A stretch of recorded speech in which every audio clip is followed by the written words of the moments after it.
What up, Purples? Welcome to Two Titans and a Hunter, a Destiny 2 podcast, a show where we discuss tips, tricks, and tools to help all Guardians succeed and enjoy playing the game even more.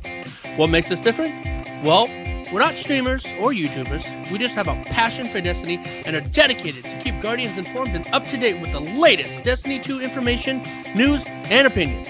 We encourage your questions or feedback at either the email address, which is twotitansandahunter@hotmail.com. That is spelled out twotitansandahunter@hotmail.com, or on Twitter at twotitans_hunter. That is the number 2 titans_hunter. Now, on with the show.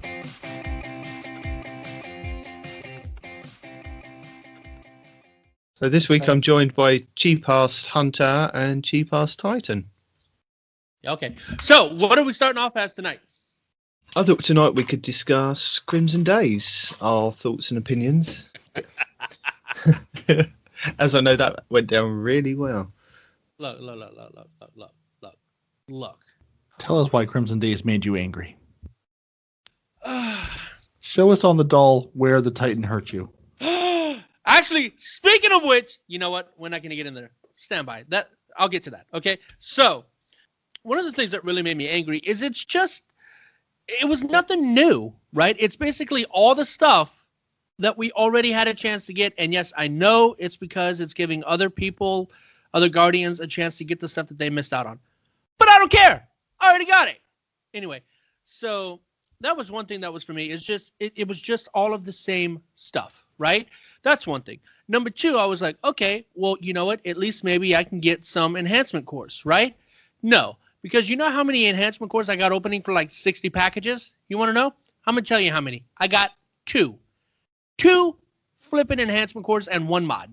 All the rest were like blue junk. I think I got a legendary gun in there somewhere or something like that, right? So completely not up to standards, right? Especially with after the Winter Festival, how often we were getting not only enhancement cores, but like bulks of enhancement cores. I was getting like 10 enhancement cores out of a package on some instances, right? I might be exaggerating. Probably 5. Point is, it was more than 1, right?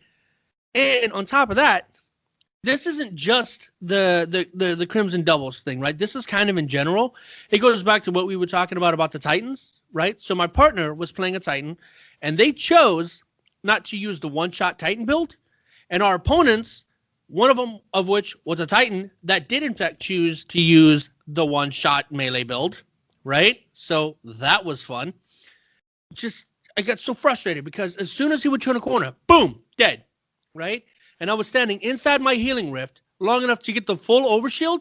He comes around the corner. I start shooting him with the last word, and I take his health down to where his shield goes away. And he one-shots me and kills me with an overshield inside my rift. That's the kind of nonsense that I can't stand, right? And they're like, oh, Hunter's Gate is going to go away and they're going to be useless. As long as they can one-shot opponents with 3 of their subclasses, there's no way they're going away. That's nonsense, and it drove me nuts. Anyway, so I think that's about it. No, I think we need to discuss this a little bit better. I was with you as your Titan that didn't have the subclass with the one-shot super.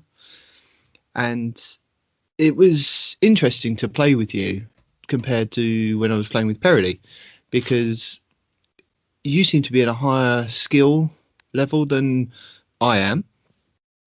And it was harder for me to compete with the players that we were playing against. Even though they weren't that, top-level skill, they were still better than me.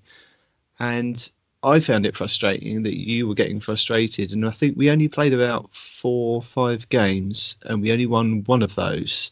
Yeah. And I can see the community's stress and upset about Crucible at the moment and the place that it's currently in. And I can see that now playing with you compared to playing solo or playing with people of my skill level like Parody. Right. Whereas we spent a couple of days playing, didn't we, Parody? And we had great fun. Our experience was very different. We walked in, I think we played 8 or 10 games in a row at one point. I think we lost maybe 1 or 2 of those, but they were all this was my favorite experience in Crucible yet, because all the games, except for, the spare one or two with the double Jotunn teams, all the games were really close. Even if we won 3-0 or they won 3-0, it's like it would be like a kill here, a kill there. It wasn't like getting blown out 15-0. No, it was really quite tactical matches towards the end, which was quite good. One of us would hold on to our super, knowing that we'd have to go for that flag capture. And being Titans, we thought, either the shield. How hard could that be, right? Flying in with a smash. But you know what I mean? We were having fun, and just playing with you for those 5 games, I was quite like, oh God, I'm not 100% on Destiny 2 tonight. And I could seeing when your position, I can now understand where a lot more people are complaining. I'm sitting back here thinking I've got loads to do in Destiny. I enjoy playing in the Crucible. Yeah. And then your skill level are the ones that are finding it hard and breaking away and going off and playing other games. I mean, it took me a lot to convince you to come and play. Yeah, and it's mainly because, right? It's like you're saying, my skill level's high, right? So if I go with somebody else, I'm not pointing you out, right? But if I play with another one of my friends that enjoys the game but isn't really good at Crucible, right? So what that's going to do is that's going to put me at an advantage immediately, because Destiny doesn't scale down, right? I'm the higher skill level, so they're going to put me with 2 other people my skill level, and my partner, like, again, nothing wrong with who I'm playing with, but they just don't have the experience or the skill set necessary to play at that level. So I'm basically trying to 1v2. And you saw how sometimes I was taking them out like 3 or 4 in a row before they finally got me. It's not impossible, but it's just really stressful and annoying, right? It's not fun to do that. And the other thing is about the doubles. I don't know if there just wasn't a lot of people on, but you notice out of at least half those games, it was the same 2 people. The same 2. It's like, I'm sorry, what? Is there nobody else playing? Year. No, I think it did that last year, where it would match you up against the people and you'd end up playing them like maybe 2 or 3 games. I think it was built into it so that if they won, then you could come back in the next map and beat them and then have another game. I think we found that, didn't we, Parody? We were playing like the same 2 people for like 2 or 3 games, and then it would rotate them out slowly. Yeah, it definitely. Just depended. Yeah. There was one person I know we played. I think it's like we played them with 3 separate teammates, like 3 or 4 times in a row, because they were just, would solo queue back in and just get different people. But yeah, if you were against a team of 2, it would just put you right back. It's like running a forge with 3 people. It would put you just right back in immediately. There'd be no matchmaking. Just, we've got 4 people, right back into the game we go, which was kind of nice when you were just wanting to play, because you weren't sitting and having to wait in orbit for people to be match made. Right. Yeah. That's the thing. Yeah, when you're winning or doing well, or I mean, even when we weren't, like we played one guy that just wrecked us. It's like Titan with a Jotunn and a Thunder Crash super that just wrecked us, and then a Warlock that was with him. I mean, we got destroyed a couple of times, but it's like, let me, it's like you were saying last week. Okay, we got wrecked. Let's go back in. We know we're getting the same 2 people. Different map this time. It sort of gave us a little motivation to say, hey, let's see if we can get him back. And I don't think we did, but hey, it's fun to try anyway. And there's also that expectation, right? Because whenever I'm playing with people, and we turn a corner, I'm expecting a team shot of some kind, right? Now, I didn't say this to him, and that was probably my mistake, because I realized after the fact that, I didn't communicate with him what I needed him to do, right? I was just basically out of frustration. I'm like, why the hell are you not one-shotting them? He goes, oh, I'm not using that subclass. I'm like, are you serious? Out of the 9 subclasses, 4 of which can do one-shot, you chose one of the 5 remaining ones that can't one-shot? So what you're saying is we've got a raid fusion rifle versus a sniper situation here. Yeah. Yeah, kind of. But also at the same time, like, their team was doing it right. They both had snipers, and they would team shot me almost immediately. As soon as it came around the corner, pop, right? Now, as soon as I saw that they would have snipers, I'd run across the gap, make them waste their shots, come back around, and start shooting them. Well, my expectation was he would come down and start shooting them too, but that wasn't always the case, and I would get killed, and then he'd run out and try to finish him off because I'd get one or both at low health, and then he would either get one and then die, or they would both kill him too. So, I mean, it's frustrating that Destiny doesn't properly match you with people of your skill level. They're just like, oh, you're at this skill level? We're going to put you with other people that skill level, regardless of who you're playing with, you know? They don't like average the skills out. Like, okay, well, he's, let's say, at an 8, and this guy's at a 5. Let's average him out and put him at a 6. He's like, oh, no, this guy's an 8. Let's put him with other 8s and 9s. Woo! Yeah. You know? It's not like a slow increase where, okay, it gets a little harder. It's like you're doing well. It's competitive. You're dead. There's no middle ground. Yeah, it's like a tier thing. It's not really a matchmaking. It's like you're tier 1, 2, 3, 4, however many, right? And when you start doing well, they're like, oh, okay, well, you've won this many games in a row. Let's see if we can bump you up a tier.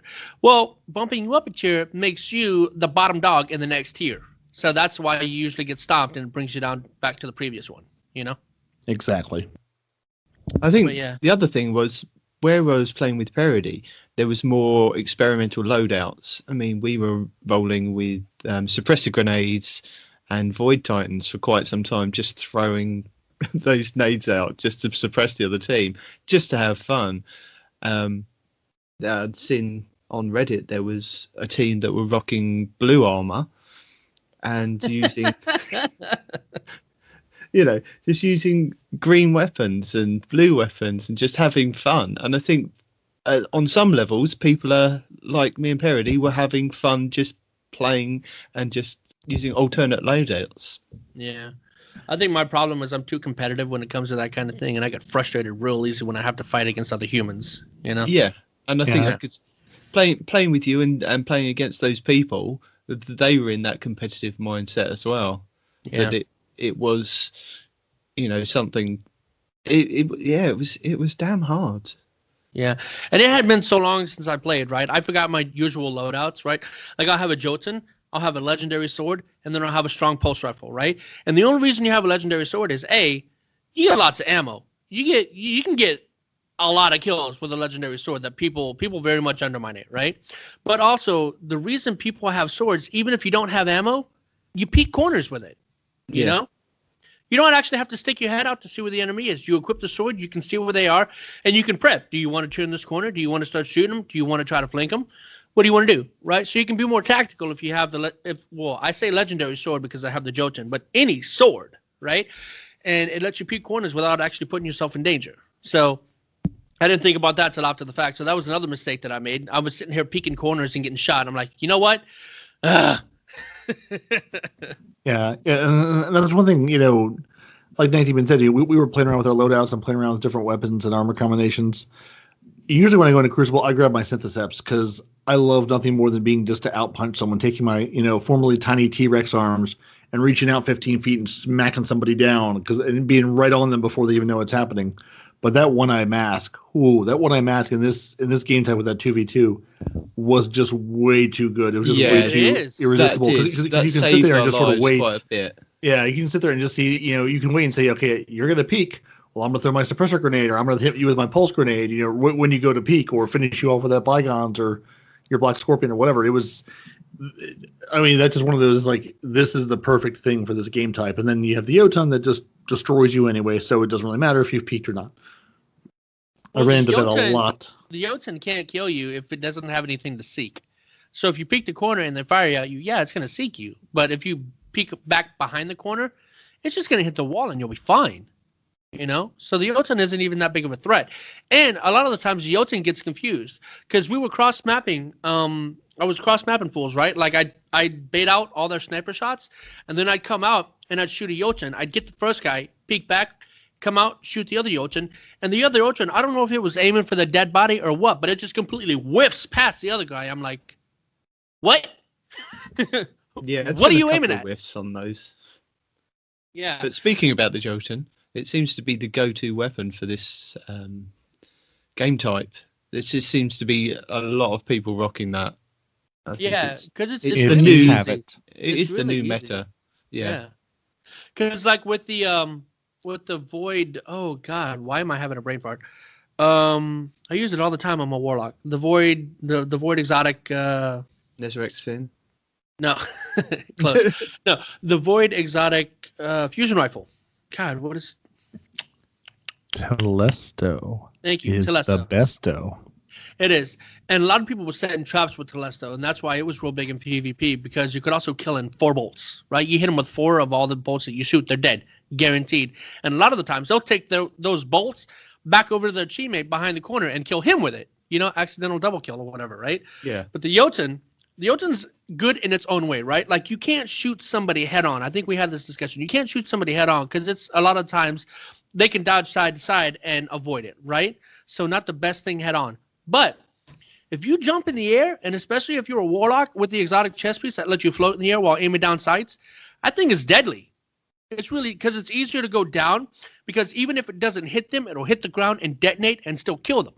You see what I'm saying?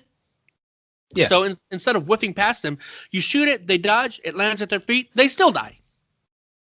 So that's why it's so damn good, and it doesn't have like a limited range like the Telesto, or the bolts don't spread and go crazy like the Telesto does at long range, right? No, it's like fire and forget it. That's very similar to my gameplay strategy with the double pulse grenades. Even when I'm going to engage someone and we're in the air, I'll throw a grenade either like oftentimes behind them, trying to push them back into it, thinking they're going to take a step back, thinking they're going to finish me off, and then that grenade's waiting for them. It's so much fun. Baiting people with a grenade, or just pushing them out of cover, or just suppressing them and then rushing in. I mean, the Telesto is so much fun. But yeah, I play, just as you were saying that, I was thinking, the way you play with Telesto is the way I play with the pulse grenades. It's a very similar game style. But the thing about the Telesto is the Telesto doesn't go off until somebody gets near it. Your pulse grenades go off regardless. But another thing about the OneEyed Mask, right? I was talking to Demon about this while we were playing. I was looking through all my exotics, and I was like, you know what? There's not really an exotic for a Warlock to use that's going to make him do more damage in the Crucible, like off the bat, right? It's just not. And like there's like strategic things, like you have the Lunafactions, which will reload your weapons. Okay, that's cool. You have the chest piece, which lets you float in the air and aim down sights, so you can like kind of bait people out, and they're looking forward when you're actually up and you shoot them down with the Jotunn, right? Or shotgun. So they have like strategic things, but the Titan, you got the OneEyed Mask, you got the Syntheseps, you got a whole bunch of things that deal a bunch of upfront damage, right? And the Hunter's got things that'll help him turn invisible for longer, that will give him 2 throwing knives. Hunters and Titans have things to give them more power up front in a battle, whereas Warlocks don't, And again, going back to the whole, there's no other subclass, there's no other skill, there's no other anything outside of a super in the game that can one-shot out the gate like a Titan can with his 3 different subclasses with their melees, It's completely one-sided. If you have a Titan on the other team, unless you can start shooting him before he even sees that you're there, he's going to run up and he's going to hit you and he's going to kill you. There's no getting around it, If he's got that melee and he's got either the exotic Syntheseps, which it increases your range and it does more damage if you're surrounded, right? Yeah. Yeah. And then the other one, where if you get a kill, you immediately get your super back, the Insurmountable Skullfort. If they hit either one of those on, not only is their melee more powerful and guaranteed to one-shot, but with one of them, they immediately get it back. And that just makes them so overpowered in the Crucible. They need to... Well, I don't want to say they need to do something. This might just be, being salty or whatever, which I can understand because I was frustrated. But they need to do something to bring the other 2 classes up to that level, Yeah, they need to do something to, I wouldn't say counter, but to balance the other 2 races out. They need to do something with the Foe Tracer, the exotic hunter helmet. That just needs to be brought up, because that is very similar to the OneEyed Mask, where it tracks and does damage to low health enemies. It doesn't work the same way that the OneEyed Mask does, and it doesn't make any sense. That should be the hunter go-to for Crucible, but it's not, and I don't understand. Yeah, and I mean, you can do that, right? But there's also other things you can do too, like make the hunter knife, the one that explodes, make it do extra damage. Yeah. Let it kill somebody in one hit. And some people will argue, well, a hunter can dodge to the side and avoid a Titan, but anybody that's ever seen a Titan that thing rush has wicked auto tracking on it. Yeah. So your dodge ain't going to do anything. And then they'll argue, well, Warlocks have a rift. You can heal in the rift and you give yourself an overshield. Yeah, doesn't work. He'll still one-shot you. You know? Yeah, and that you rift, can take more rounds, but you're still going to get one-shot by the Titan melee. I think that rift needs to be looked at as well, because where you were in that rift, they were anybody can easily melt down a Warlock in the rift. You just laugh now. Yeah. When you see a Warlock in a rift, you think, oh, just a couple of extra bullets to the head. That's it, they're gone. Last night, that Warlock and Hunter we were fighting, he popped a rift at their feet, and I was like, I came around that corner with my my burst auto rifle. What the hell was that? The one you get from the forge, right? I came around the corner. I deleted both of them while they were standing in the rift. And I was like, rift can't save you now, can it? You know, and then I had a few colorful words, right? And exactly what he's saying. I saw them in the rift. It didn't even faze me. I still went in after and 2v1 them and won while they're standing in a rift. Those things take quite a while to charge up. And you expect if you put it down, you would want some kind of protection, and that bar fills up so slowly. But once it is filled up, you can still kill them quicker than they can kill you. It's ridiculous. The Warlock is just outclassed, unless you're using like a blink build or something, which, you know, I've tried to blink out of a Titan's way, and they've still got me sometimes. You know, It's not 100%, right? I guess because your body is still kind of there as you're blinking, and the game detects that, hey, you know, he's got like a foot still in this area. Well, I just hit his foot and now he's dead. I don't know how it works, but I've blinked out of the way and still been killed. I don't know if it's lag. I don't know if it's still detecting a part of me is in that old area while I'm teleporting to the new area. I'm not sure. But the point is, the other two classes need to be brought up to that level. Whether you increase the overshield you get inside a rift, or you increase melee damage, or back in the day, remember how the Warlocks had the melee that not only had ridiculous range, but was really powerful? It was almost on par with a Titan one-shot back in the day. Remember that? Yeah. Oh my God. Where's that at now? You know? It takes me 2 melees to kill a hunter. A freaking hunter! You know? I think because they put all the melees on an evil level, didn't they, for D2? They didn't want everybody to have like different melees. They wanted everybody to be able to punch twice. Oh no, it was 3 times, wasn't it, when D2 first came out? Yeah. And then they've reduced it down to 2 times now. Yeah. But I think everybody's on that same level. It's just the reaches are different. That's the only difference now. And if you notice, I don't know if you guys have ever played a hunter, right? Our throwing knives in PvE are amazing. Yeah. Right? I put on the chest piece and I rock with infinite throwing knives all the time because they do so much extra damage in PvP than even my weapon does. But in PvP, I'll hit somebody with a knife and take down half of his shield. I won't even get to his health points. I'll just take down half his shield. And I'm like, well, what good was that? Because now I still have to melee him twice. You see what I'm saying? Yeah. So and even if I hit people with double knives, which I do often, still, I don't kill them with it. You know? You have to get like 2 headshots with a knife to kill somebody in the Crucible, you know, and even then it's kind of iffy depending on, you know, the lag or whatever that you're hitting. But it's absurd. Our throwing knife was nerfed into oblivion in the PvP, but a Titan can one-shot with 3 of his subclasses. No, only at least, actually 3, yeah. But what I don't understand is with the new subclass, with the new Arc subclass, where you can do the slam and the charge up punch and fly across the map. When you jump in the air and you do that slam, you can't one-shot somebody. And I don't understand why. If you can do it as you're running along the ground to hit somebody, because you can just literally run against a wall for a couple of seconds, charge it up, and then flick round and hit somebody. But to take a leap into the air where you're being shot at and then slam down, and you can't one-shot kill that person in the Crucible, I do not understand. You know, even with insurmountable Skullfort on, it doesn't do extra damage. It's meant to give you the return kill energy back, but it doesn't even give you that because you don't get the kill. So there's no point in wearing that in Crucible unless you're doing the normal charge running along the ground. It just doesn't make any sense. There's also something that Titans can do that as they're running, they get an overshield, right? So here's a guy running full speed at me who I know is already going to one-shot me, and now he's got an overshield. Yeah, that does depend on what exotic you're wearing, I think. Yeah, but it's still a thing, you know? What other class in the game is, I'm going to run full speed at you, and by the way, I'm going to have even more health and armor? What? Although that being said, I do feel like they've taken whatever extra armor or extra protection I get for when I cast that Fist of Havoc, when I'm running around with that.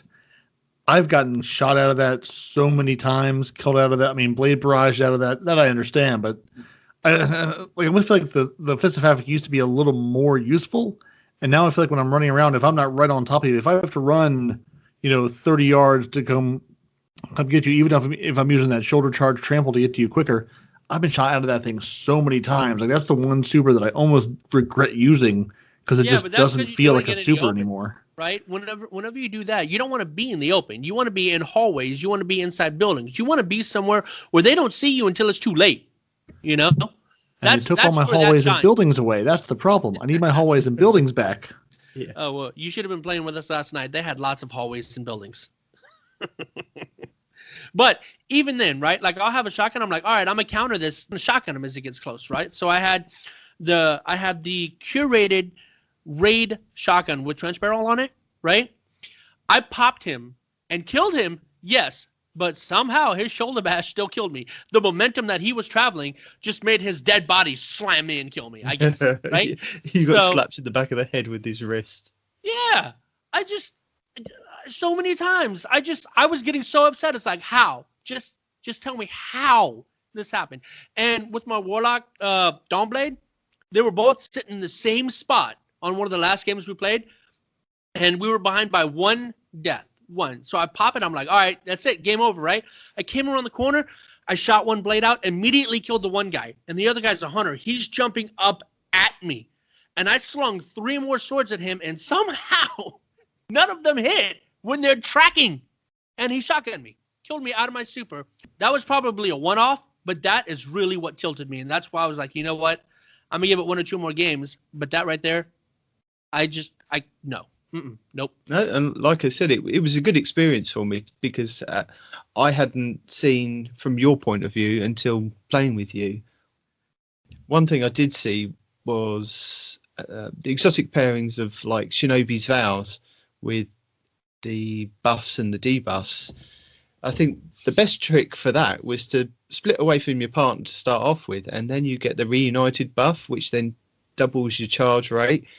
And with the Shinobi's Vows on the Hunter, people were throwing those out, and they were just skipping along the floor to me every couple of seconds. And it was only one Hunter on the other team, and he just kept lobbing them out. And it was ridiculous because he was getting both of me and my teammate. I think this was when I was doing solo, and it was ridiculous the amount that he was chucking out. I mean, we were doing that with our pulse grenades, weren't we, Parody, with our Titans? Yeah, we were. But those Shinobi's Vows with the tracking skip grenades was fantastic.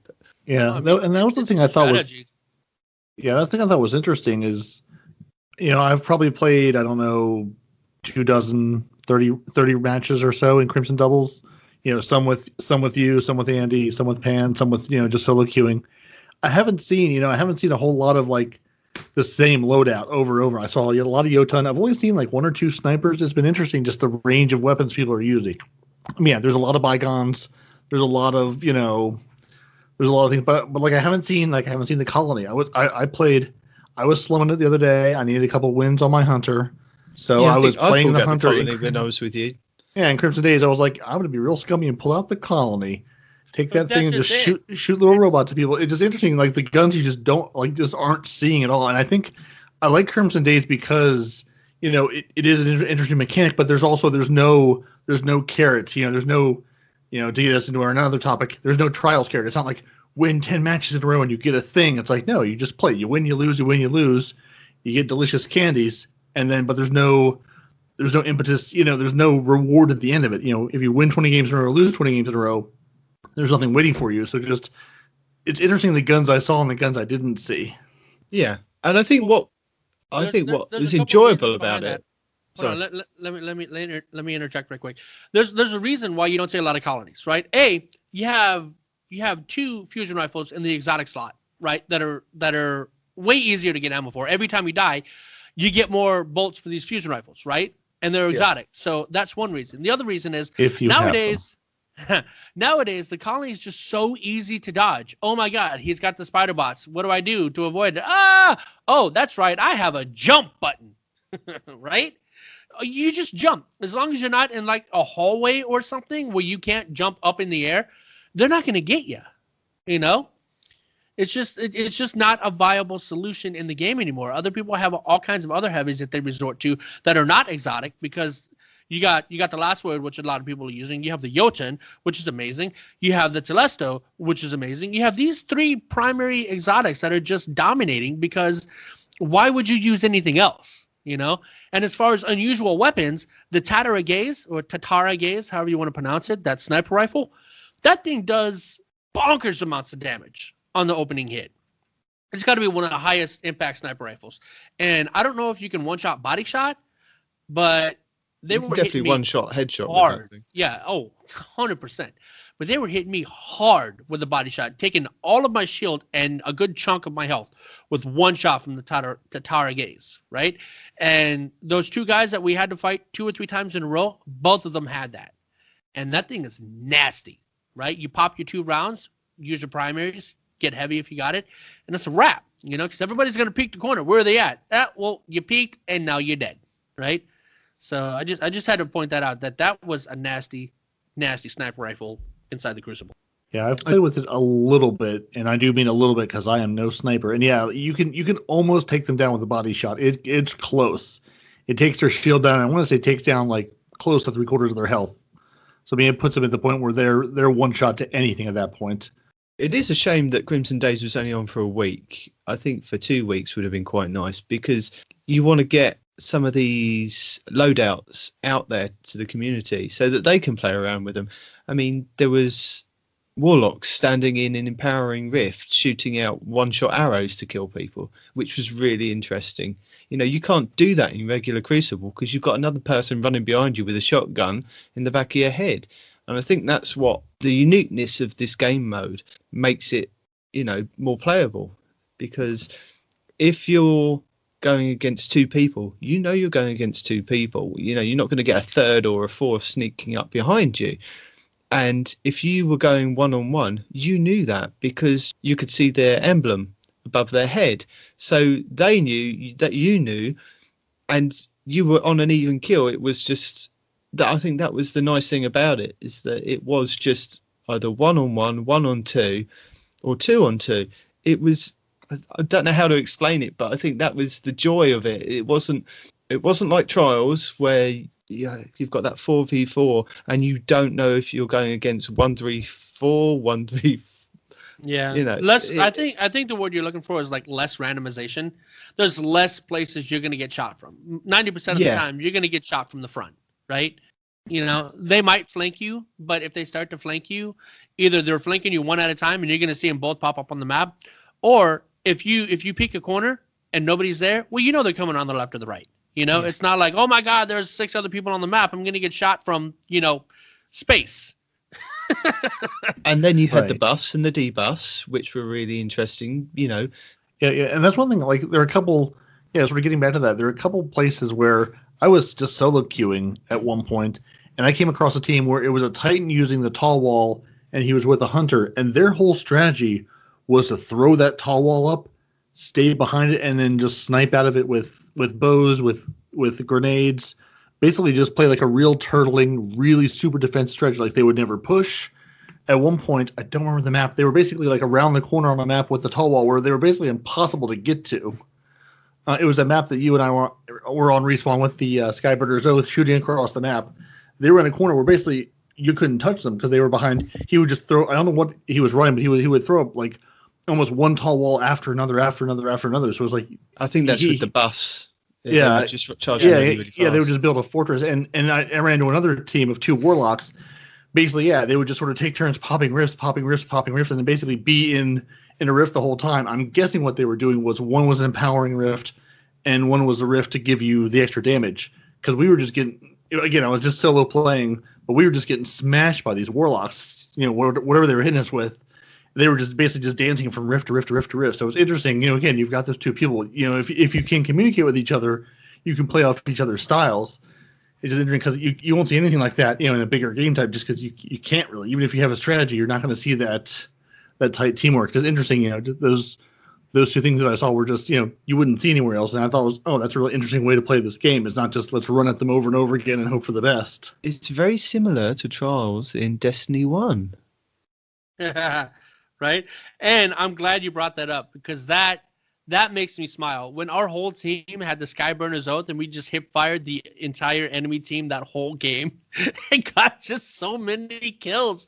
That was so stupid. It shouldn't have worked, but it was amazing, dude. That was a great day. That was a great day in history. So, what are our overall impressions? Respawn, did you enjoy Crimson? I mean, I'm not gonna lie. I was really salty, right? Like from an objective point of view. Okay, yeah, it was fun. You added the debuff, which could let you do interesting things like split apart and come back together to get the buff to recharge all your stuff faster on purpose. I get that, right? It's an interesting gimmick that they added to it, and also 2v2 again takes away a lot of the random nature of the Crucible and allowed you to focus more intently on one pair than 3 pairs of people. So I mean, yeah, it was fun from that aspect. I'll give it that. But at the same time, going back to what I said before, there wasn't enough new gear. I got a bow after 2 games. Woo! Right? So that wasn't great. The packages didn't give you nearly enough of what the community actually wants. It was 90% blue trash, right? Yeah.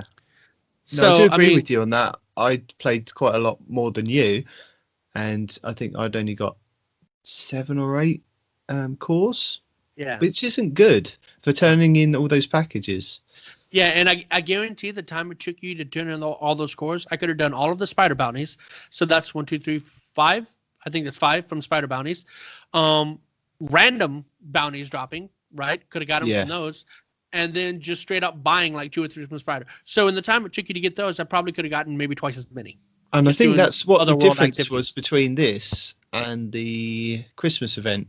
Whereas you could just go and play the game and then come back and bake the cookies. Well, you didn't have to play in the playlist. It's not just that, but you also had more stuff. You had armors. You had a sparrow, albeit trash, but you still had one. You had a weapon, right? So you had a weapon, you had a sparrow, you had armor. That had everything for the Christmas event, right? And again, going back to what you said, just baking packages just for playing the game and getting tons of enhancement cores. And what did this do? It gave you access to the stuff that most of us already have, if we're being honest. It gave us one new bow with a skin that you had to buy.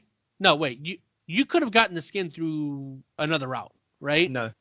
Okay. You have to get that skin through Eververse. Yeah, just the Test Eververse package. And same as the same as the tiny emote. emote. Yeah, the tiny bow emote. Yep. Yeah.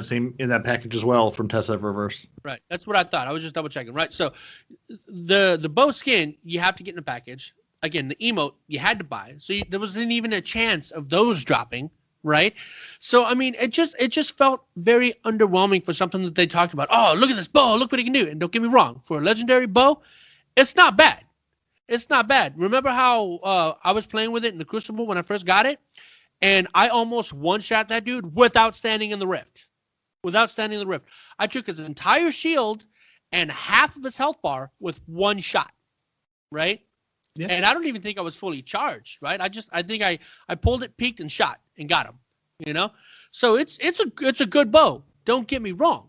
But I'm one of the few people that actually play bows on at least 2 of my characters. I always have a bow at any given time, and I can appreciate the power of the bow. And I also like the reticule. And if you get the skin, which I did, because why not, right? It takes away the counterbalance on the bottom of the bow, which I think makes it look sleeker. And then the heart for the reticule, that's just, I mean, come on, right? It's gimmicky. Come on. And, I thought that was pretty cool. But the fact that you had to buy it, I think, was BS. Parody. Present. Your view on Crimson Days. Crimson Days, I really enjoyed the game mode. I enjoyed the doubles. Again, that was sort of one of my goals, was just to go play some doubles because I loved it last year. But I also I was going to ask you guys if you did it, because I jumped on with Blue Screen and we ran, the 2-man Nightfall. We did the 2-man activity. We did a couple of the other activities that earn the hearts. I was super disappointed with the warm-hearted gifts because day one, I bought the bow and I was like, oh, I've got some extras left over. let me throw 15 hearts at these warm-hearted gifts. And yeah, it was some blues, it was some purples. I think I spent 350 hearts on the last day, earlier today, and I can't think of a single thing I got. Maybe an enhancement core or two. I can't think of a single memorable drop I got from it. But that was a big disappointment, having something I could, a repeatable gift I could buy that just there was no point in buying at all. But I also really enjoyed, we jumped into Crimson Days, and I'm thinking, okay, we're going to see Burnout. We're going to see the same map, and I was like, oh wait, we have different maps. So I enjoyed, nice, I really enjoyed the rotating map. I was almost sort of hoping they would sort of pick a map and go with it. But I think just after playing it this year, I enjoyed the variety of maps of just, every map boiled down to figure out where the other team is, run to the heavy, figure out where the other team is, run to the heavy.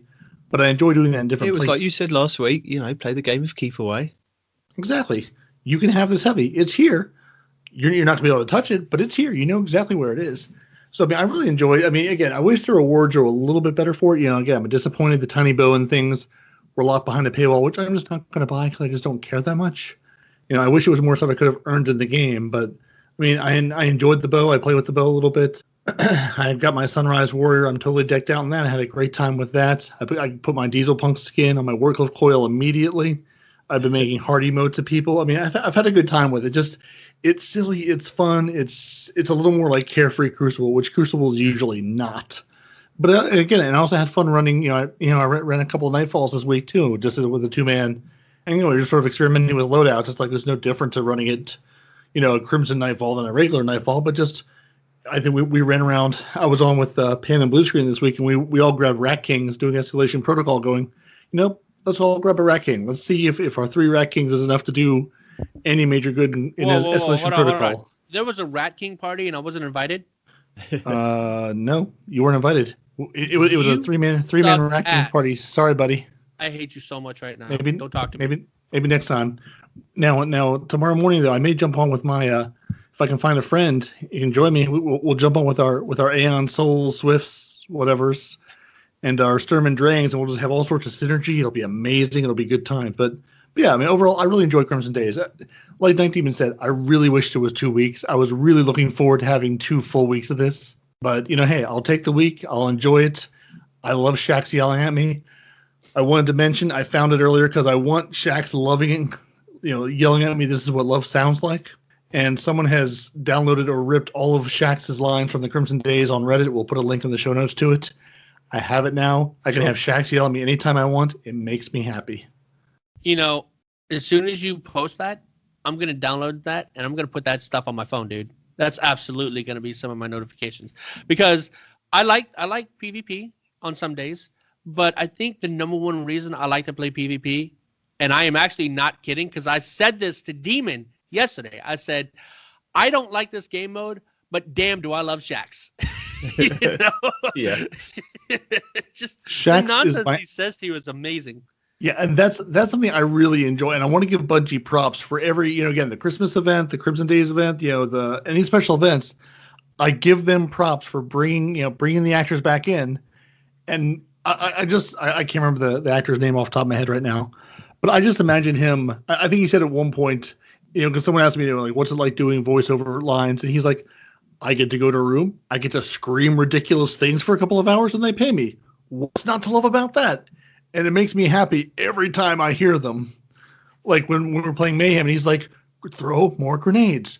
You've got grenades. You should be throwing grenades right now. Like I bust out laughing listening to him while playing the game. It's so good. So I'm really happy they continue to give him good, new lines to continue to throw that out there because it's a small thing, but I really enjoy it. No, it after I was already tilted from a match that I just played, at the very end, I couldn't help but laugh because Shax goes, what happened? Oh, he says, tell me what happened, Guardian.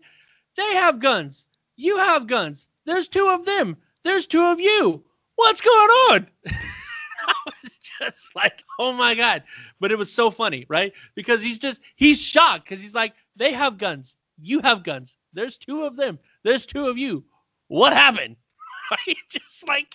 Just because it's exactly what I would say to somebody. Like, what is your problem? Like, bro, do you even Destiny? Right? And that's basically what he said, but in a way more smart-ass way. So I think overall our impressions are it depends on where you are in the community. You know, if you're a average player, you're going to go in there and enjoy it. But if you're a higher skilled player, it's going to be a little bit traumatic for you. Exactly. I think that's the thing. Go in with someone about your level. Don't get you're not looking for a trials carry. Don't get your PvP god friend. Be like, hey, you suck at Crucible. I suck at Crucible. Let's go suck together. They've got guns. We've got guns. Maybe we'll win. You never know. I think that was the other thing, wasn't it? Win or lose. I mean, there was only 2 hearts in it. You know, if you won, you got 7 hearts. If you lost, you got 5. So it wasn't that bad. You could go in and just throw a couple of grenades, get a couple of kills, and just have fun, just messing about if you wanted to, and get those rewards in the end. And I know I got way more tilted than what I normally do because it was late. I was tired. I pulled you away from you, Monster Hunter. I was tired from doing that, and then it was late my time anyway. But I said, "Hey, you're gonna get on and play with you," so it was late. And then I just wanted to make some time to play with you because we hadn't played for quite a while, and I just wanted to see what it was like for Crimson Days. I wanted that just to see, for just like feedback on the podcast. It was just, right. I knew we'd have a bit of fun. I didn't realize how much you'd get tilted. Yeah, I mean, I had fun playing with you. I just didn't have fun with the game mode. Yeah. He just wanted to know what love sounds like. That's all. Yeah. So moving on from this week at Bungie for the 14th of February, Iron Banner's returning. Yay! Bungie say next week, after the rose petals have cleared out from the sweeper bot, Lord Saladin will return to the tower with a competition fit for Iron Lords. He's missing out on the Crimson Days, so he'll make up for it with another round of Iron Banner. This is the final Iron Banner for the Season of the Forge, as well as your last chance to collect the Iron Fellowship armor set before the vendor is refreshed for next season. The Criminal's Dagger, Hand Cannon and Hero's Burden SMG will continue to be available next season as post-match drop rewards from Lord Saladin. And this begins on February 19th and ends on February the 26th. So do we want to have a brief explanation of Iron Banner for anybody that hasn't played Iron Banner? Iron Banner, 6v6 Crucible, light levels matter. So if you go in with your 400 light level friend, he's going to struggle a little bit. But there's guns to get, there's loot to receive. We've got the pulse rifle, the Claw of the Wolf pulse rifles available this round, and the Swarm of the Raven grenade launcher. So if you need your 17th version of either of those, you're good to go. Look, I'm still working on my god roll for the pulse rifle. I have 2 really, really good ones, but I'm still just waiting for that perfect roll. So I'm definitely going to grind that one out. And the difference between Iron Banner competitive and this game mode that we had this week is Iron Banner, I think, is really, really fun. Right? I always do well in Iron Banner, no matter who is on my team, even if I get a bunch of trolls. I don't know what it is about the Iron. Maybe it's Shaxx. Maybe Shaxx just does it for me in the Iron Banner. I don't know. But the Iron Banner, I always have a lot of fun. Get the packages, get the guns. Lord Saladin oh my is going God. to send his wolves my to your God. house. You're going to have wolves on your doorstep. They're going to look real cranky and be like, dude, Saladin Shaxx, I know you think all Titans look alike, Hunter, but we don't. We're different people. Definitely being racist. To be fair, I like Saint 13. Saint 14. Sorry, Jesus, I'm tired. Okay, I like Saint 14. He's very unique. Keep digging that hole. Just keep digging that hole a little deeper. One day we're going to see a cloak and a hole. That's all we're going to have. Okay, let's be clear. I'm not racist. Going the way of K6. Okay. Oh, you take that back. Hey. It's too soon, man. It's too soon to be making Cade 6 jokes, all right? What's wrong with you? But more importantly, I need better looking armor. In Season 4, I was able to be a samurai. It was amazing. In Season 5, the armor does nothing for me. I've got it on my Titan. I've got it on my Warlock, and I think I'm missing a piece or 2 on my Hunter. Because this is the only thing I've played with all 3 characters, because I really enjoy running into Iron Banner and chaos reaching people, blade barraging. This is the one thing in the game that I will play with all 3 characters over the week. Oh, yeah. But the armor this season just is not, I don't know, it just doesn't do it for me. I feel like season 4 had a real theme behind it. I could be like, I'm going to be at this. I'm going to be a giant samurai with giant knives or swishy things on my head. The season 5, moreover, swishy things. I love that description. Just doesn't do it for me. I'm not the Iron Chef. I don't know. I don't know what it is. I don't know if I have a particular critique. It doesn't excite me. So it's like I've got the full collection, right?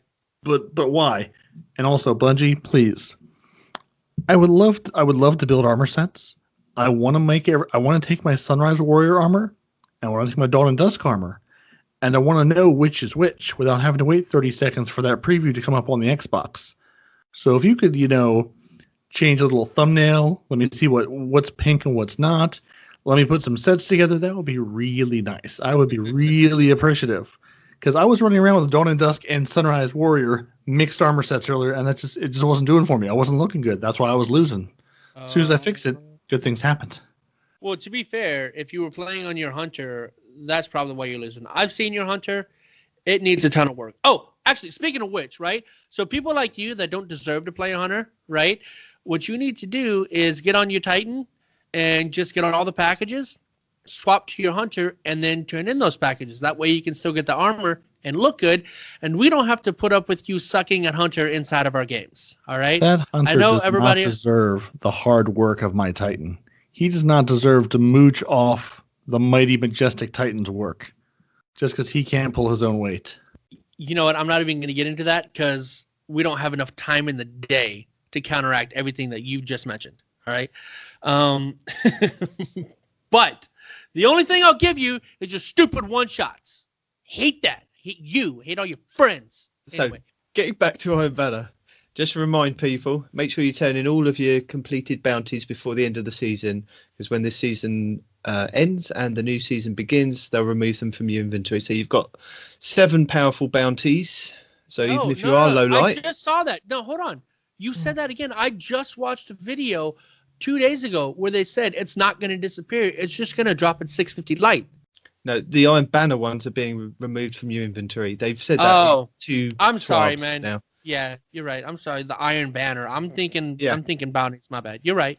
So yeah, the Iron Banner bounties, you've got 7 of them. They are powerful bounties. So if you can get in there and do them, go and do them. If you need the light, as Parody said, it is light level required.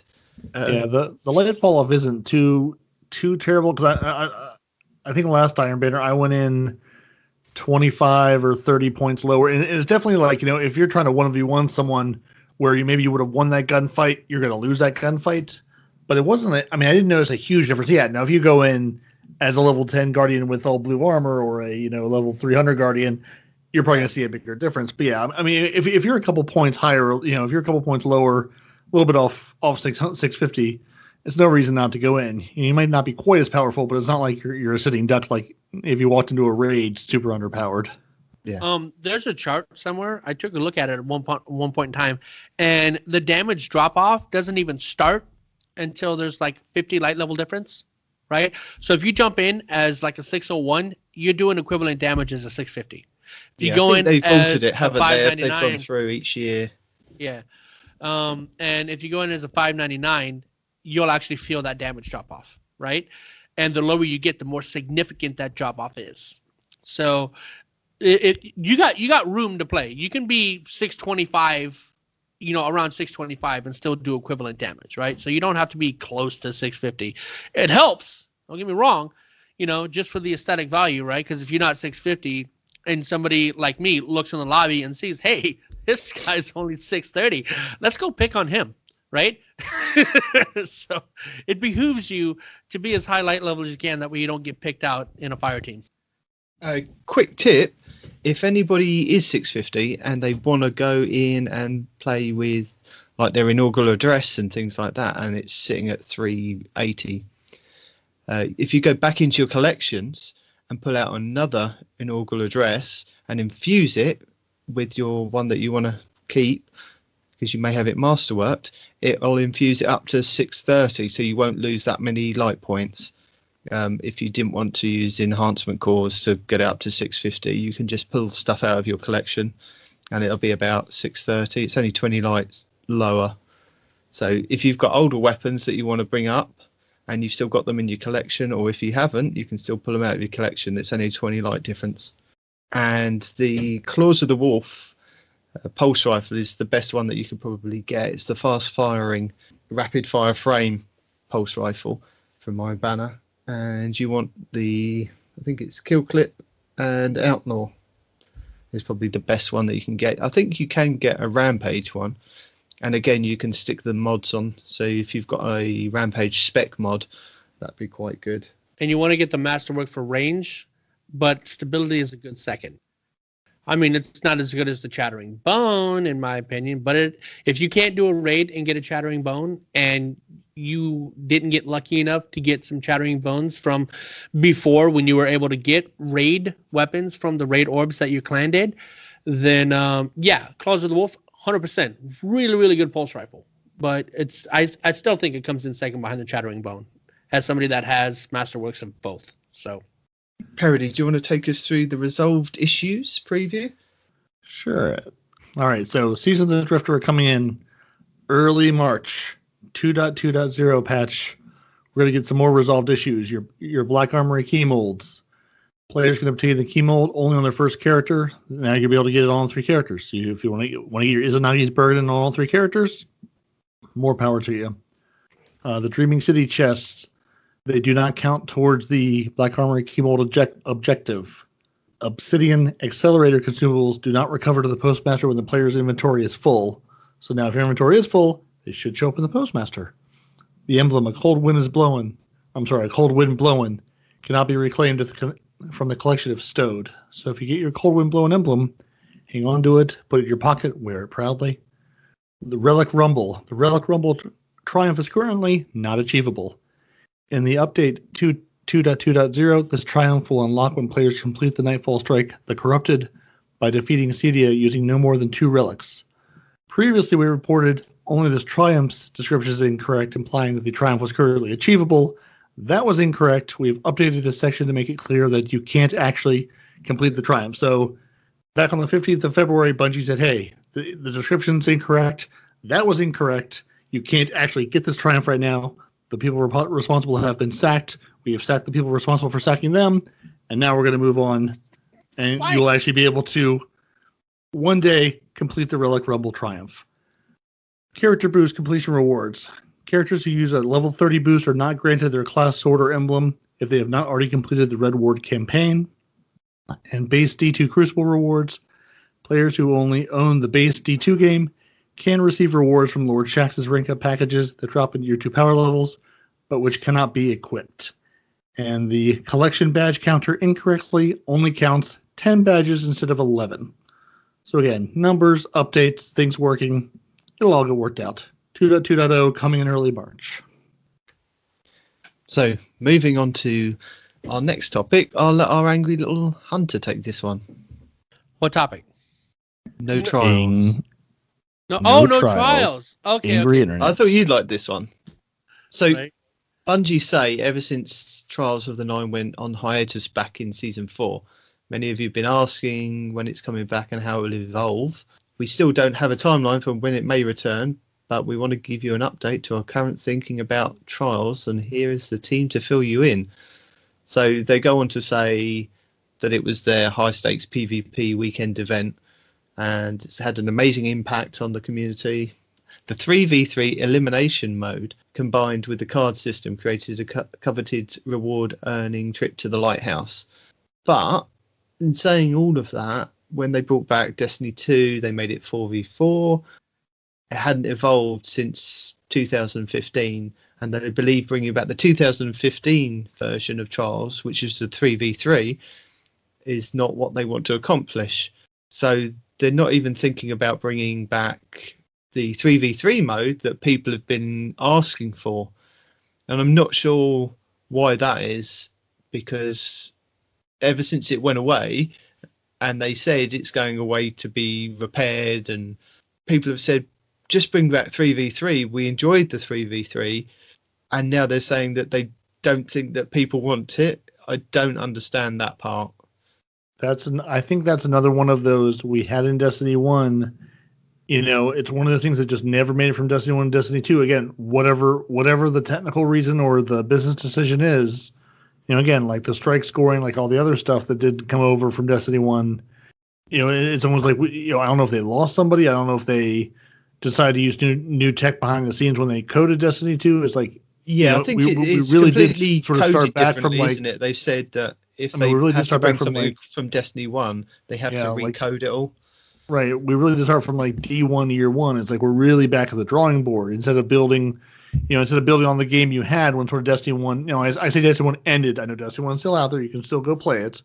But, when the sequel came out, you didn't really build on that. You sort of went back to the drawing board and said, okay, this is a whole new game. Yeah, we're going to bring guns and things from it. But a lot of the stuff you had and enjoyed that we built over the last 3 years goes away now.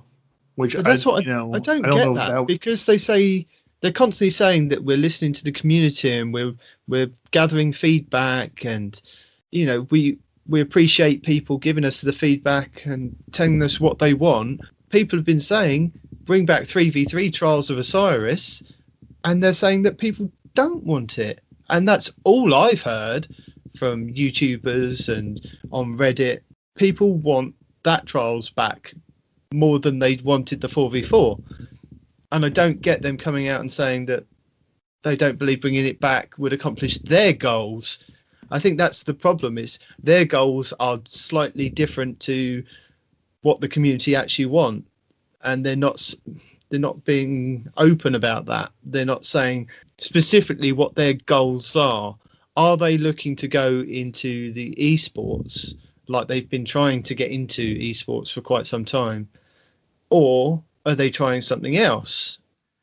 I think they need to be a bit more open with the communication with that, because what the community want is obviously slightly different from what they actually want from their game. And part of it, honestly, I was just thinking, I wonder what percentage of the community played Trials, because I know it's like you get those like the raid achievements for finishing the raid. You're one of 5% of the community who did this. I wonder if they just sort of looked and said, Trials is popular, but with a very 0.1% of our community overall. Now it's a vocal minority that it's popular with. But I almost wonder if they said, here's the time and effort it would take to redo this and fix this and and say, okay, well, that'll make, our streamer YouTuber community happy. But we also have, X number of other players who have never set foot in Trials, don't care about Trials. Is this worth the resources to dedicate to it? And we're all just speculating. Who knows? None of us work at Bungie, but I almost wonder if it's just sort of a, just a resources issue of we could spend time on this, or we could spend time on the next thing that's coming, the next thing that's coming, the next thing that's coming, and bring Trials back in a schedule at some point. Trials was fun, right? I still don't have a flawless under my belt, which is unfortunate, right? But I think Trials was fun. Like Trials, how can I say this effectively? I like Trials because when I wanted to play Crucible and feel like a god, all the sweaties were playing Trials.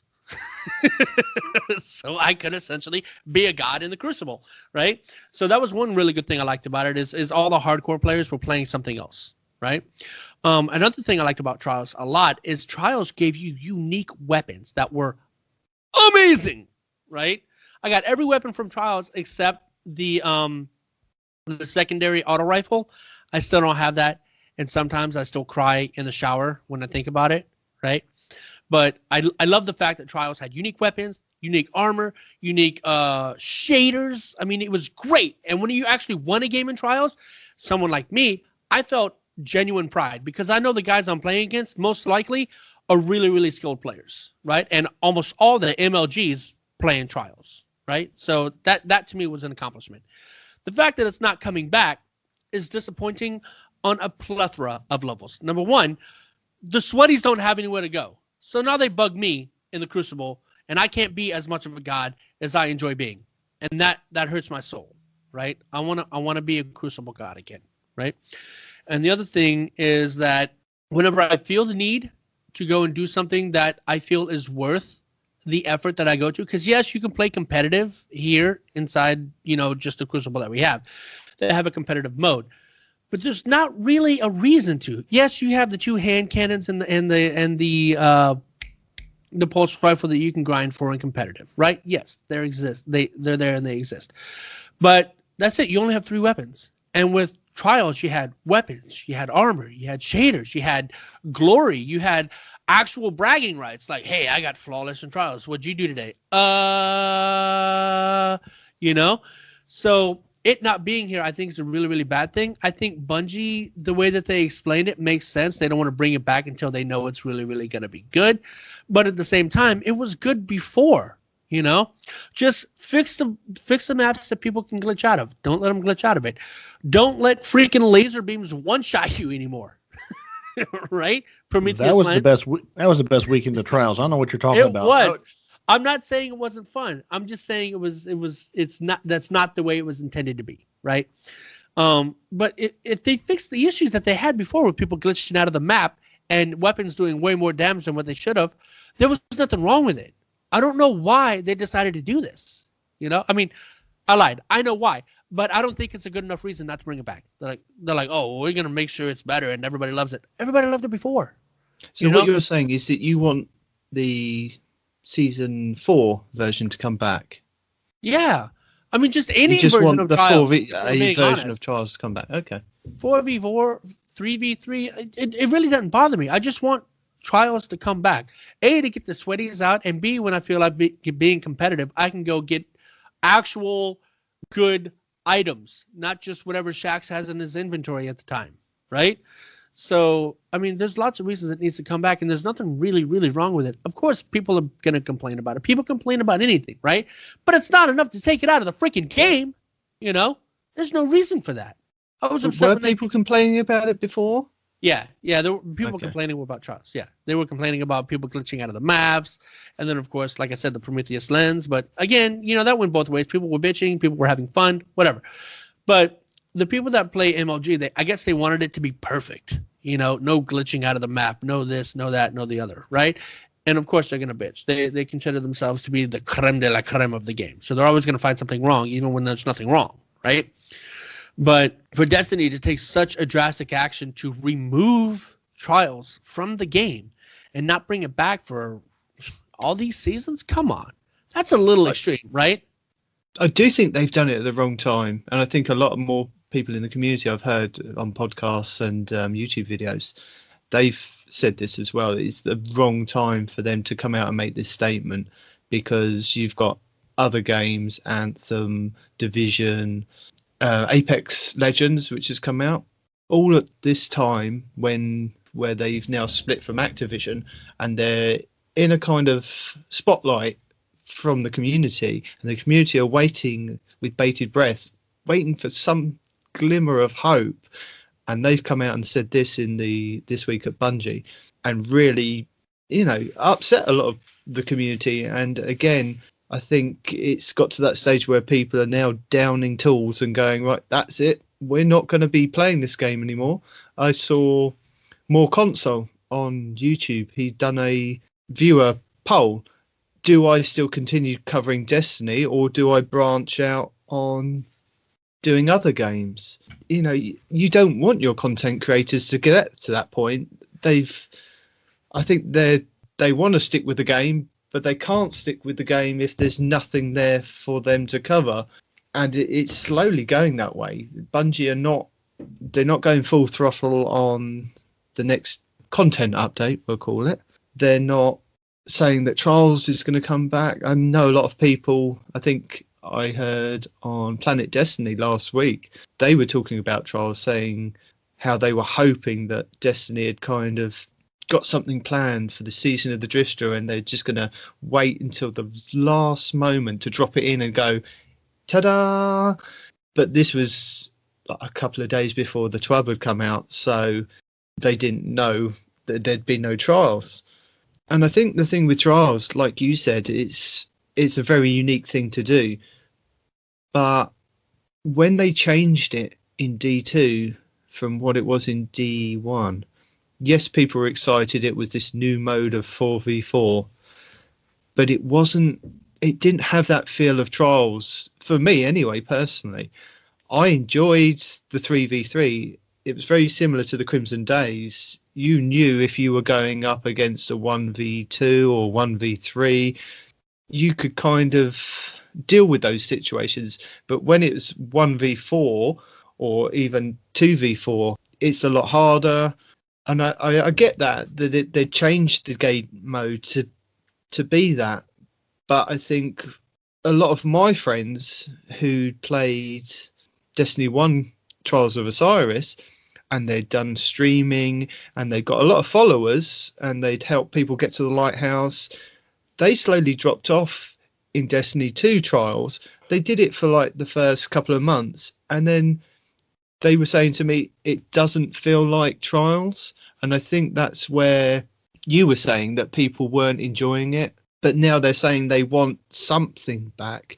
They'd rather have the 4v4 back than nothing. And I agree with you. They need to bring something back. It's not just the 4v4. The 4v4 is only an aspect of it, right? Yeah. Personally, I think the real draw of the trials is yes, it's fun to play. I'm not taking that away from anybody. It is fun to play. But for me in particular, it was the loot. It's always about the loot, right? And trials, you could not get that loot anywhere else. You couldn't get it from... Well, no, in the beginning, you could get it from Engrams. I'm sorry, I lied. But if you take away the Engram for the trials weapons, and then you force people to actually have to play trials to get that gear, I think that's where they just needed to stop right there. Because 4v4 is fun, granted, right? But it's the loot. It's always about the loot. Hey, I can get this armor. Hey, I can get this weapon. Hey, I can get this, shader or whatever, right? And now that we've got random rolls back in the game, that would make it even better, right? Because once you got the weapons in trials, once you go flawless enough times and you get all the weapons, what are you going to do? You're just going to go in for the fun at that point. Unless, of course, the random rolls are back. Then guess what? Hey, I got the auto rifle, but damn, it doesn't have the roll I want. Now I got to go again, right? So it's fun. It's 4v4. It's more competitive, and you have something to grind for. I cannot emphasize that enough. You have something to grind for in trials. You have to overcome other really good players trying to get the same stuff you are. So there's honor, there's skill, there's loot. There's lots of reasons for it to be here, and Bungie really needs to bring it back before it's too late. I don't want to hear D3 this or D3 that or season whatever, it's going to come back. No, you had it in, put it back. Give us random weapons, give us random rolls on the weapons and or armor, and that's it. That's all you need to do. It's not complicated. Just put the damn game mode back in, right? It's that easy. I don't think it is that easy.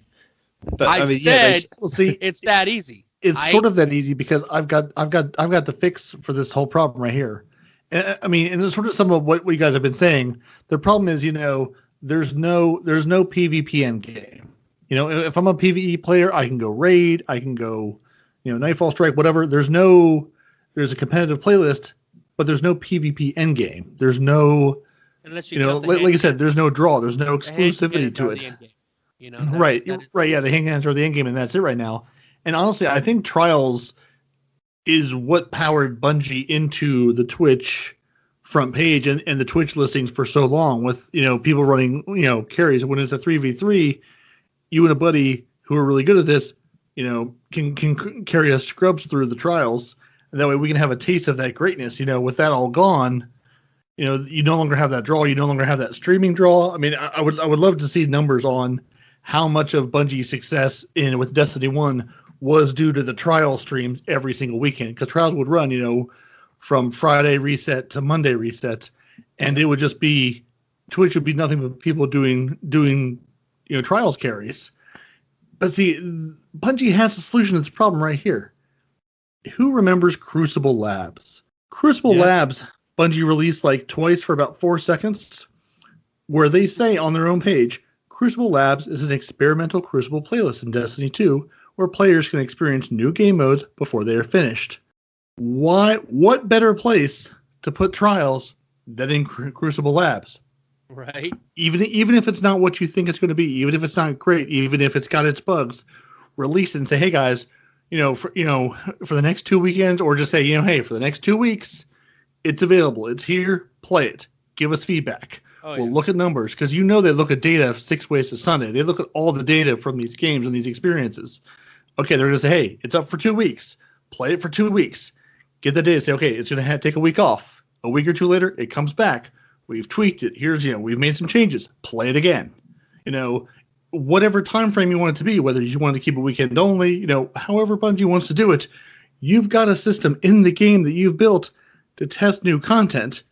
You've got this much beloved game type of this end game PvP that, is a piece of vanilla Destiny 2 content, where the idea was you buy Destiny 2, you don't need DLC, you don't need extra things, you don't care about Osiris, you don't care about the Forsaken, you should be able to play this game mode. They've taken that away from the game. But you've got a way to fix it in the Crucible Labs. I don't know. It's like what we were talking about earlier. It's like Bungie has these things and they develop them and they almost sort of like forget they're there, or I don't know. It's almost like the left hand's not talking to the right hand. It's like, hey, we built a system to test content. Let's test the content in the system we built to test it, and then iterate on that. Because Bungie, that's what Bungie does. They put something out there. They look at numbers. They iterate, they make changes, they throw it back out there again. That's what heck, that's why we had all the weapon tuning, the armor tuning. That's why the game evolves like it does. Yeah. And it's not just, here's a game that was released, 3 years ago, and you're still playing the exact same game. Why not use Crucible Labs to test trials? And not just that, right? But you were talking about going old school, them forgetting the stuff that they've already done. What about, you go all the way back to Halo. I didn't even like that game, right? Halo turned me off from first-person shooters until Call of Duty got me back in, right? But the one thing that I did like doing with my little brothers is you could make your own maps, spawn weapons, just do fun stuff, right? People were making entire tracks out in the middle of like the void where they were riding these four-wheeler ATVs all through everything to have fun, right? You can bring something like that without, hopefully infringing on copyrights or whatever, do it differently, but something like where you can make your own Crucible match. Don't give us a selection. Here's what you have. Like, here's the selection of cake. Pick one. But wait, what if I want to make my own? What if I'm a baker? What if I want to make my own cake? Right? Just give us an environment where we can make our own Crucible. Invite our friends. Put it out there for other people to join if they want to. You see what I'm saying? I mean, they've done it before with Halo, and they haven't even tried it with Destiny. You know what I mean? Yeah, Destiny, it seems like, even like from Destiny 1 to Destiny 2, like, the strike scoring and all these things, it's almost like, again, after reading Blood, Sweat, and Pixels, I can understand how games were made or not made and how all the last second changes, and heck, both Destinies really threw a lot of things off the rails. But it seems like we have these things you made and you developed, and I know it's not as easy just saying, hey, copy this feature, paste it over here, boom, now it's live. But it's like you develop these things, and then it's like you made your next game, and you sort of forgot. It's like, oh, you said the tower got destroyed. Well, yeah, so did half your game modes and half your game types. They really went all in on the tower got destroyed. You've lost your light, and you've lost everything. Right. Because we really did. Just thinking of all the things from Destiny 1, where it was sort of at the end, so to speak, when Destiny 2 came out, to where we are now. It's like there's so much stuff that's just not there that they could be doing so much with. And I totally agree with you about Halo. The number of hours Panoramics and I have spent in Halo, he made a room called the Room That Goes Boom. It's a big open room. All you have are big things that explode. Yeah, just the number of hours he spent making maps in the Forge, and we've spent playing ridiculous, Halo maps. Now I'm hoping, again, I know that didn't come to Halo until later, so I'm hoping maybe, Destiny 3, Destiny 4, we get some of this, but I'd love to have it now. But hey, I'm hoping maybe at least it's on the horizon. I think the problem is with the Activision split, there's been a lot of knock-on effects, and Trials is obviously one of the casualties of teams working on something that are now scrambling to work on something else that's probably coming in the next 3 or 6 months. And they've gone, well, you guys aren't complete on this. We need to move you on to this. We'll just say it's not coming back for the next 3 or 4 seasons. But if you think a season is about 3 months, so it's not going to come back for 6 to 9 months, is quite a lot of time for a game mode that people are wanting to come back, not to come back. And I think they're in that point that we've discussed this off the podcast. They're in a stage that they can't say anything about the Activision split because they are still finalizing details behind the scenes. And I'm not sure we're going to hear everything that comes out, but to come out and say no trials at this point is still a bad thing. Definitely. I think that's the problem that I think the community are having, is that to come out now rather than just to not say something. This would probably be the best point, not to say something and give no communication, because they're not communicating other stuff. And, you know, I think people are used to that. I think it would have been better to not say something and keep people on the edge of their chairs, hoping and waiting. But then saying that, if you do that and then in 2 or 3 weeks' time you come out and say no trials, you're probably still going to have the same effect, I think. I think it's a very complicated and sticky situation for them to be in at this point in time, because they must know that they're going to upset a lot of community members either way. But see, here's the thing. Okay, so they've done this with trials, right? Do you remember the first Mayhem that came out? Remember how cool that was and how excited people are about it? Remember? Yeah. And they made it like a rotating thing. Well, why did they stop there? A buddy of mine was talking about this the other day. Why not have a game mode where you have infinite heavy? You have the heavy spawn timers, one on each side of the map, and they spawn every, 10 seconds, 5 seconds, whatever, right? Just heavy all around the map. Your supers and everything still charge the same, and all your other weapons still get the same amount of ammo, but you just get a bonkers amount of heavy, right? That would be fun. Would love that. And that was my first thought when we had, laser tag, Promethus Lens Trials Weekend. And for those of you who weren't around, basically, when the Promethus Lens shipped with the Curse of Osiris DLC, it had a bug where it did way more damage, like 600% damage. Like, it was something absurd. Yeah, and we'll put a link in the show notes about it. Across the field and kill an entire team. Yeah, and since it was released right before Trials that weekend, Bungie either had to make a call: do we cancel Trials, or do what they did, give it to Xur, let Xur sell it so everybody has it? And it was a ridiculous laser tag weekend of people just melting each other. I would love, I would love a mayhem mode like that where, unlimited heavy, pick a gun that's ridiculous OP. I mean, just something fun, something fresh to do. And it doesn't even have to stop there, right? Okay, so we've gone to extremes, right? Like infinite supers, infinite heavy. But what about a small tweak that would make it so much more fun? What if all of the weapons that you had on you reloaded the magazine every 3 seconds? What if you had no weapons? You got to punch your way out. What if you had no weapons, right? They could go so many ways with this. And they did like, infinite supers, woo! Now we're taking away trials. Yeah, no, I agree with you.